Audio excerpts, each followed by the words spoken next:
안녕하세요, 오윤입니다. 저는 자존감 높이는 법, 우리 인생에 살면서 굉장히 중요하잖아요. 자존감을 높이면 용기가 생기고 뭐든 도전할 수 있겠죠? 제 나름의 회사 생활에서 겪었던 노하우를 공유해 보려고 합니다. 먼저 제가 그 전 수업에서 제 소개하면서 말씀을 드렸었는데 제 경력이 초반 첫 경력인 회계 경력이 한 2년 있고 그 다음에 막연하게 금융권 가고 싶어서 금융권에서 했던 경력이 8년 정도 있거든요. 그 금융권에서 있었던 경력에 대해서 설명을 드리려고 하는데요. 그 당시 제가 21살이었어요. 처음 입사한 게. 왜 여의도 증권맨 하면 엄청 멋있어 보이죠. 저도 그랬어요. 그래서 막연하게 가고 싶다. 여의도 가고 싶다. 이렇게 생각을 해서 그냥 아무런 학연, 지연, 뭐 학력, 경험, 노하우 당연히 아무것도 없죠. 그 상태로 입사를 했습니다. 근데 그 입사를 해서 제가 운용했던 금액이 얼마였을까요? 맞춰보세요. 10억?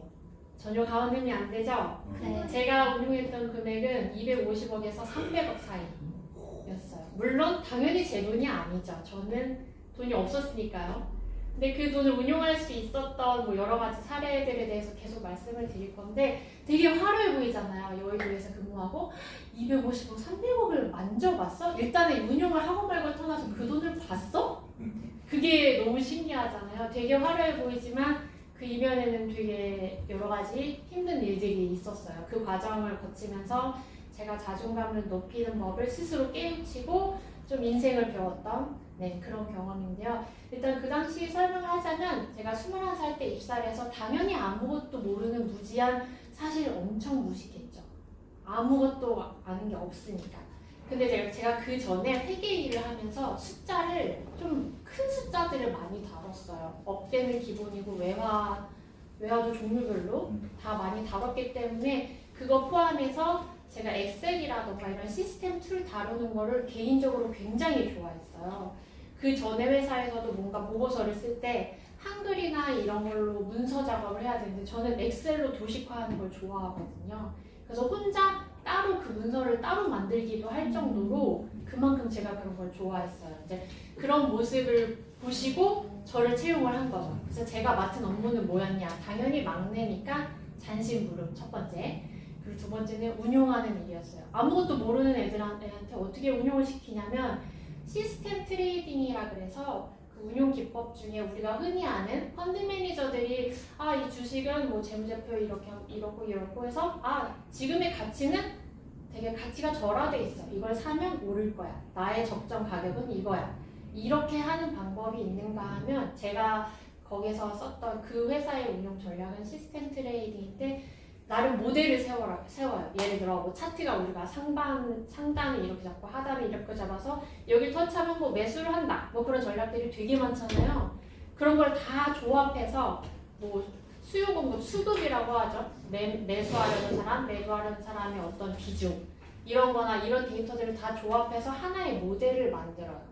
그 툴이 그 당시에는 엑셀이었고 그 툴에서 나오는 신호를 보고 그 사람이 매매를 하는 걸 시스템 트레이딩이라고 하는데 그 간격이 1분이었어요. 1분 되게 짧잖아요. 근데 그 1분에도 시장이 엄청 급변을 해요. 근데 제가 다루는 금융상품은 뭐였냐면 주식이 아니고 선물이었어요. 선물이라는 거는 주식보다 7배에서 8배의 위험성을 가지고 있어요. 레버리지 효과라는 것 때문에. 그렇기 때문에 그 1분도 아니고 0.1초 그 순간에도 억대가 왔다 갔다 해요. 그렇기 때문에 250억, 300억을 운용할 수 있었던 거고 그래서 당연히 제가 입사를 하자마자 막내 일을 하면서 한 보름 만에 그걸 시작한 거예요. 아무것도 모르는 애가. 심지어 저는 HTS가 뭔지도 몰랐어요. 매수, 매도 버튼을 누르면 된대요. 신호 매수가 나오면 이 가격을 보고 바로 누르면 된대요. 근데 사람 말이 그렇지 보고 인지한 다음에 뭐 얼마를 얼마에 매수를 해야 되구나 얼마를 수량 몇 개를 얼마에 매수 클릭 확인 이 과정이 이미 한 3, 4초 지나죠? 그럼 시세가 변해요. 그래서 여기서 잘할 수 있는 실적은 최대한 나온 신호값과 동일하게 최대한 차이가 없게 하는 게 실력이었어요. 근데 당연히 저는 뭣도 모르는 갑자기 200억, 300억 되는 걸 나 뭐 하라고? 미친 거 아니야?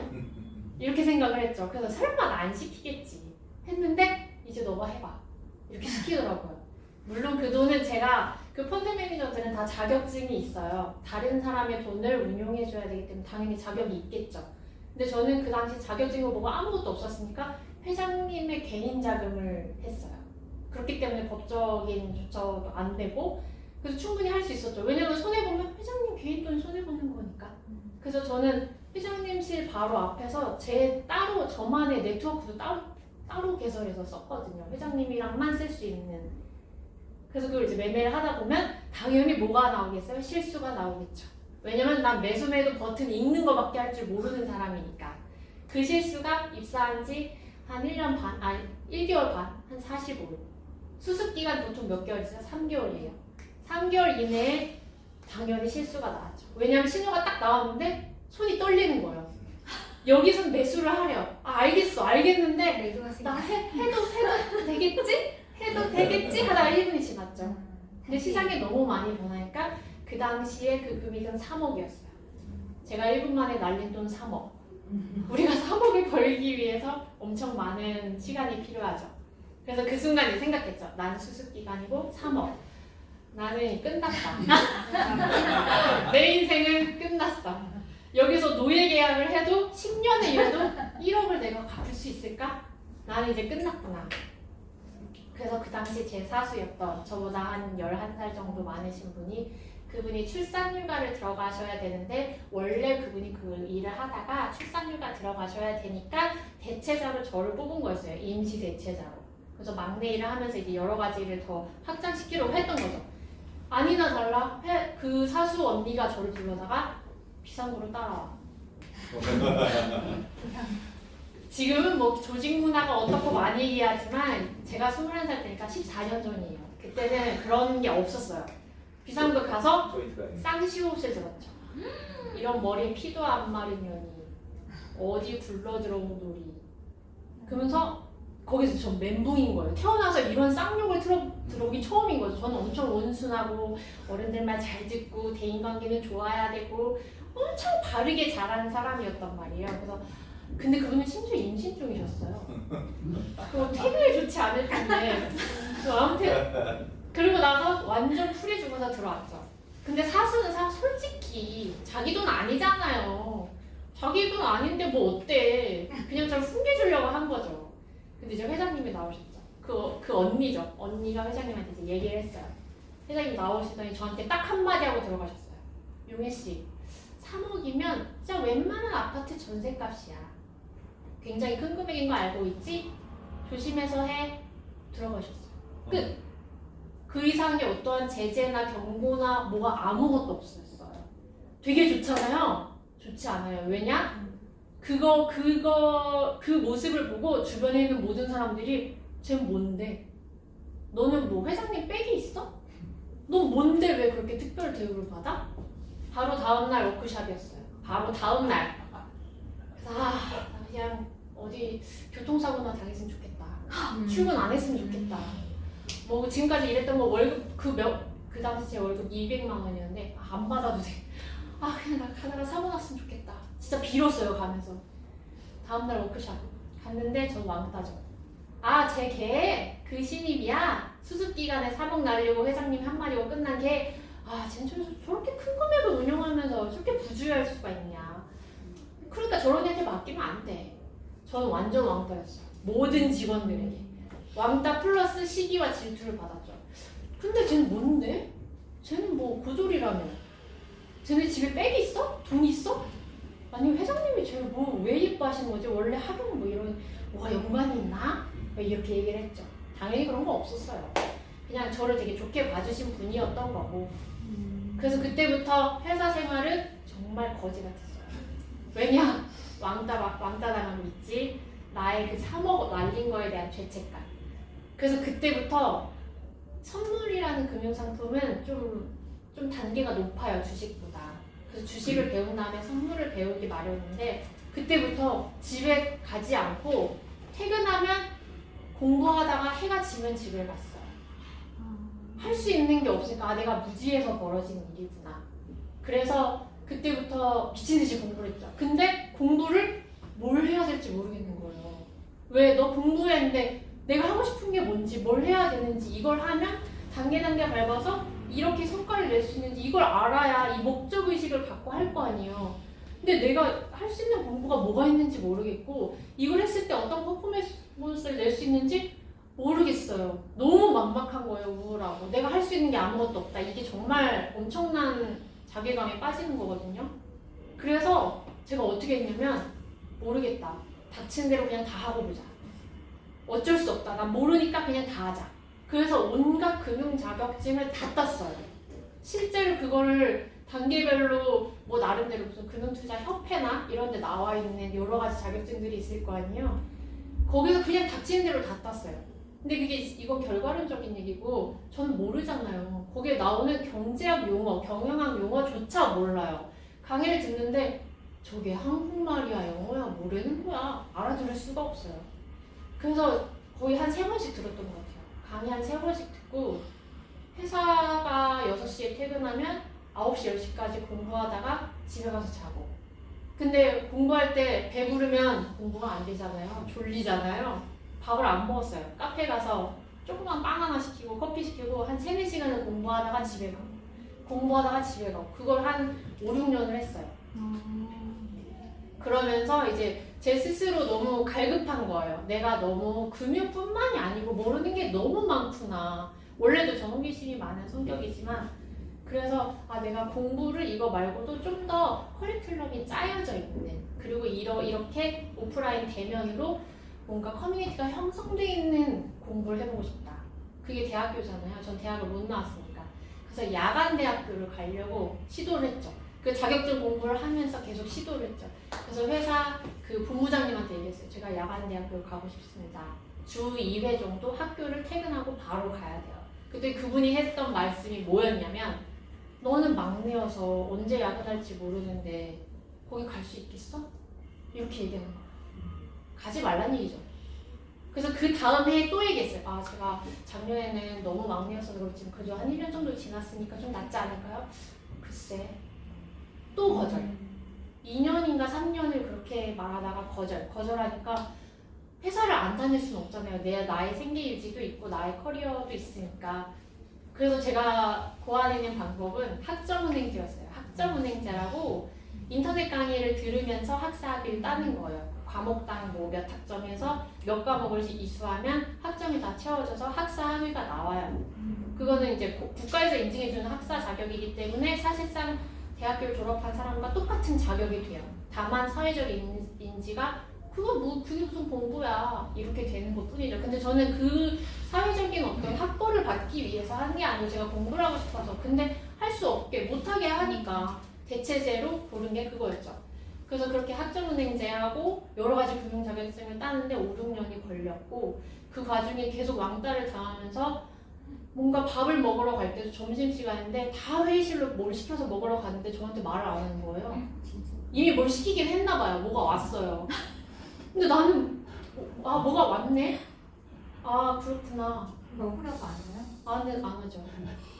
전 직원의 왕따를 그리고 이게 사람이 심리가 왜 집단 따돌림이 누구 한 사람만 나빠서가 아니고 아까 그 개구리가 뜨거운 물에서 뭐 그런다는 말이 왜 나왔냐면 저도 거기서 느꼈는데 한 사람 보면 나쁜 사람이 아니고 그 사람들이 모두가 저를 일제히 미워하거나 그러진 않아요. 근데 어떤 주동자가 있고 그 주동자가 제 사수였어요. 주동자가 있고 그 사람이 몇 명의 세력을 만들어서 이 분위기를 조성하니까 내가 여기 가담하지 않으면 나도 왕따 되겠다. 이런 거예요. 그래서 그들이 저를 미워하진 않았어요. 실제로 제가 사수한테 쌍욕을 먹고 들어왔을 때 저한테 개인톡으로 괜찮아? 라고 물어봤거든요. 그러니까 그게 사람이 나쁘거나 그런 게 아니에요. 이게 그래서 무서운 거예요. 문화라는 게. 아무튼 그래서 그 과정을 겪으면서 많은 욕을 받고 많은 이간질도 받고 했죠. 근데 제가 그 혼자서 이제 자격증 따고 이런 걸 페이스북 같은 데 막 올렸어요. 나는 다음 과정엔 이걸 할 것이다. 난 이걸 할 것이다. 막 이렇게 자기 암시인 거죠. 근데 페이스북을 회장님이 요즘 애들은 무슨 생각을 하고 사나 이러면서 페이스북을 가입을 하신 거예요. 근데 당연히 연관된 친구가 뜨잖아요. 그래서 저한테 친구 신청을 하셨더라고요. 그래서 그냥 수락을 했죠. 나는 뭐 별거 없어. 근데 내 페이스북에 제 독백밖에 없어요. 뭐 어디 가서 맛있는 거 먹고 그런 시간이 어딨어요. 그거를 페이스북을 계속 팔로잉 하신 거예요, 회장님. 5년, 6년 동안 얘 혼자서 자기 개발하면서 혼자서 자격증을 따고 학사 과정을 마치고 그 과정에서 제가 최종적으로 딴 자격증은 투자 전문 운용 인력이에요. 그게 뭐냐면 펀드 매니저. 남의 돈을 운용할 수 있는 공식적인 자격. 근데 그거는 원래 그런 회사에 들어가서 운용을 하려면 당연히 기본 서류 검토 때 있었어야 되는 거예요. 근데 저는 그게 없기 때문에 회장님 자금을 했었던 거고, 그러니까 그때부터 이제 저도 고객 자산을 운용할 수 있는 자격이 된 거예요. 그러니까 그걸 보고 회장님이 좋아요를 눌렀더라고요. 그래서 그 순간 내 거에 좋아요를 누르셨네? 나보다 인맥이 더 많으실 텐데 굳이 내 거에? 그래서 약간 기분이 좋더라고요. 근데 그러고 나서 그 사이에 무슨 일이 있었냐면 그 막 왕따 시켰던 특히 언니들이 많이 그랬거든요. 언니들이 내부 분쟁이 일어난 거예요. A, B, C가 있으면은 A가 B랑 싸웠어요. C가 거기에 가담하지 않은 A, B, C 사이가 다 안 좋아졌어요. 근데 이 세 명이 가장 실세인 최순실 같은 사람들이에요. 근데 A가 싸우더니 저한테 갑자기 조용히 와서 용혜야, B가 이랬는데 C가 이랬는데 너무 짜증나. 그러셨어요? 나 왕따 시킬 때 언제고 나한테 와서 지금 고민 상담을 하는 거야? 네 그러셨어요. 뭐 그럴 수 있죠. 네. 그리고 근데 어느 날 갑자기 C가 저한테 갑자기 조용히 오더니 A랑 싸우는데 A가 이랬어. 너도 그럼 이상하게 생각하지 않아? 되게 이상한 것 같아. 저 사람 이상해. 뭐 하는 거야? 제일 막내한테 와서 나 왕따 시킬 땐 언제고 나한테 와서 이렇게 토로하지? 그렇다고 제가 그들한테 너는 너였겠잖아 할 필요도 없는 거예요. 굳이 그 감정 소모에 가담하고 싶지 않았고, 그러다가 어떤 일이 벌어졌냐? 자기들끼리 싸워서 퇴사를 했어요.